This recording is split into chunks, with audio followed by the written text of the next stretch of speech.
Alright, so the co-main event to UFC 310 has finally been revealed, okay? It's Shavkat Rakhmonov versus Machado. And honestly, this fight is not close at all. This might be the biggest mismatch in UFC history. You have a guy like Garry, okay? He's boring, he's soy, he's a vegan, okay? On top of that, he has a little chair in the corner of his room so he can watch his wife and his nutritionist spar, you know? And then you have an absolute Chad like Shavkat Rakhmonov, okay? This guy, you know, he eats horse meat. You know, all he does all day is just, you know, ride his horse in the mountains while he gets some, like, guy who runs his Twitter to just tweet ominous messages at, like, random people.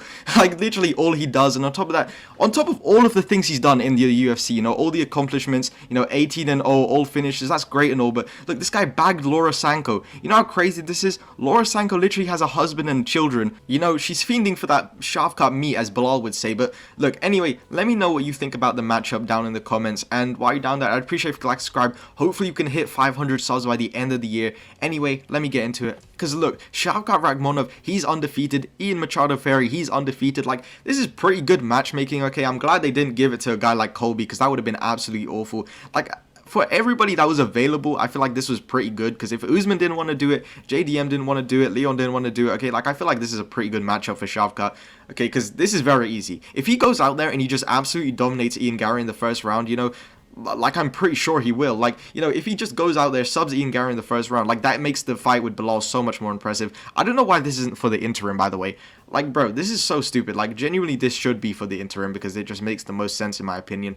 Because, like, bro, if Shavkat had the interim belt and Bilal has the real belt, like, bro, that would make that fight so much more hype, okay? And especially because I think Bilal will probably be out for a while. I doubt that he's going to come back, you know, maybe around like March. Like, I doubt that's gonna happen anytime soon, especially because, you know, Ramadan's around the corner. And, you know, Bilal, he does fight during Ramadan, but he is champ now, so I don't think he'll do it. And on top of that, I think Shavkat is also a Muslim. I might be wrong about that, but look, if I just doubt this fight is gonna happen during like any time during like March to like July, I think, you know, around that time. I just doubt it's gonna happen. But look, bro, that fight, this fight between Garry and, you know, Shavkat Rakhmonov, if Shavkat goes out there and just finishes Garry, that will make that fight so much more exciting with Bilal, okay? Like, I actually would want to see it.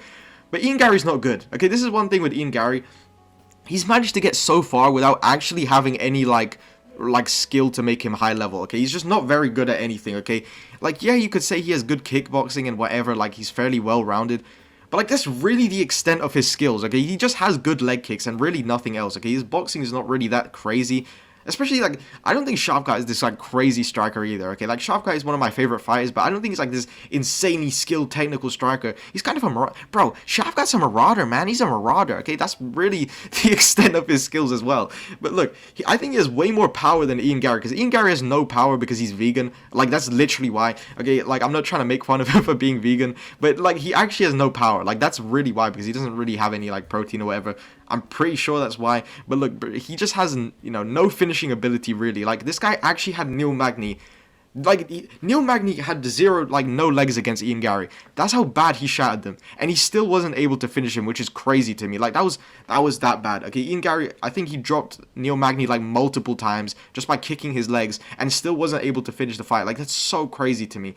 Okay, like, Garry, no finishing ability. Meanwhile, Shavkat, this guy has finishing ability everywhere. Okay, Garry, his striking is fine, okay? His striking is decent, and, you know, his grappling is terrible, okay? His grappling is so bad, okay? I genuinely don't know why people pretend like he has even remotely decent grappling. People say, oh man, bro, he's training with Charles Oliveira, guys. He must be really, really good. He's training with Damian Maia. Bro, that is, like, not even, like, genuinely, imagine training with Charles Oliveira, you can't even submit MVP, bro. Like, that fight with MVP really showed that Garry, his grappling is absolutely terrible, okay?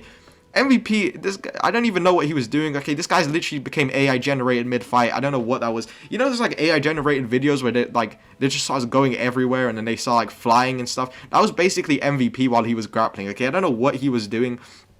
And Garry still wasn't able to sub him.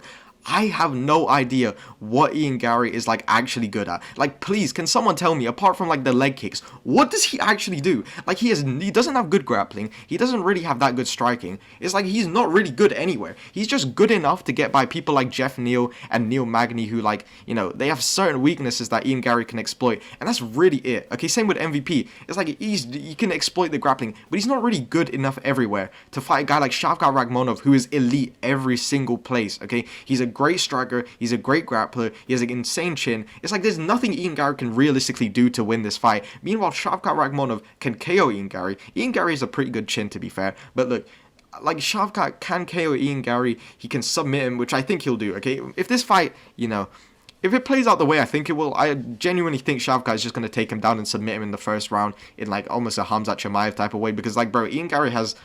I just don't think he's going to be defensively sound enough to do anything to, to defend from Shavkat Rakhmonov. Like, I just doubt it will happen, okay? I know people always say, oh my god, but he struggled to take down Wonderboy. Like, bro, that's the biggest, like, thing ever. Like, come on, bro. Like, Wonderboy had very good defense in that, takedown defense in that fight.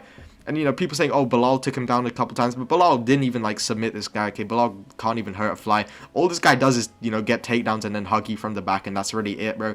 I mean, it's really strange, to be honest, how he got this good at, like, just hugging people's back and just that's it, bro. Like, low-key, I would not be surprised if the Shavkat meet statements, like, they were coming from a, different type of place, but, I digress. Anyway, this fight, I think it's pretty good. I really wish there was another fight added onto this, because Bryce Mitchell versus Kron Gracie... like, why? Like, I can't comprehend why this is on the main card. Meanwhile, Aljamain Sterling versus Movsar Evloev is on the prelims. It makes absolutely zero sense. That is such terrible. That just doesn't even make sense. I know they'll change it, but like, still, the fact that they thought that was like good enough to reveal to the world is crazy to me. Anyway, another matchup got made because of this pullout. Colby Covington versus Joaquin Buckley. Look, bro, Joaquin Buckley, I feel bad for him because the Buck versus the Cuck matchmaking promo, like, that was fire, okay? Joaquin Buckley's low-key cutting some, like, WWE-ass promos, like, recently. Like, bro, the Buck versus the Cuck, that is so fire, bro. I'm actually so fire. I'm like, no, not fire. I'm so sad that he's not able to make this because that was fire. This guy's Paul Heyman maxing right now. And, that's a great matchup. I really liked Ian Garry versus Joaquin Buckley. I thought that was fair. But Colby Covington versus Joaquin Buckley is another great fight. I'm surprised Colby Covington actually wants to fight a contender. This guy was John Jones maxing for a second. But look, bro, Colby Covington, I don't know what he's doing. But look, I think he's locked in. I'm not even going to lie to you guys. I think Colby Covington is locked in. I don't think he's going to win, okay? Let me get this straight. I don't think Colby Covington is going to win, but I think he's going to look good, okay? Because he seems kind of motivated, okay? Taking a fight against contender kind of shows that he actually does want to fight again, because before he's calling out Gilbert Burns and, like, all these bums, and it's just like, bro, he clearly does not actually want to fight anyone good.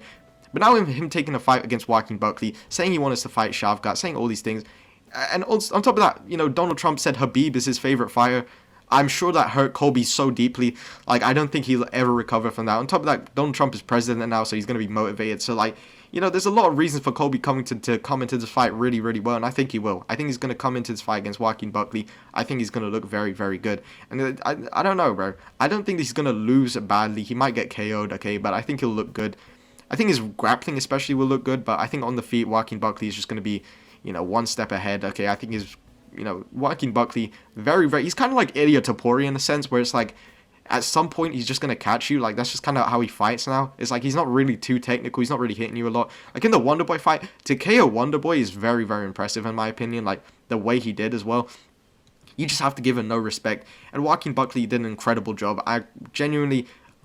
Look, bro, I'm a Joaquin Buckley fan now. I used to be a Joaquin Buckley hater because this guy's just so unfunny that it's just absolutely terrible. But the Buck versus the Cuck, the Buck versus the Duck is like, bro, this guy's, he's actually trying to promote a fight. He's being kind of funny, even though it's not really that funny, if I'm being honest, bro. This guy's, I don't know who finds Joaquin Buckley, like, actually that funny, but regardless, bro, I think Joaquin Buckley will probably win that fight against Colby Covington, go on to fight Ian Garry after he loses to Shavkat, and then, probably get, like, a title shot or something.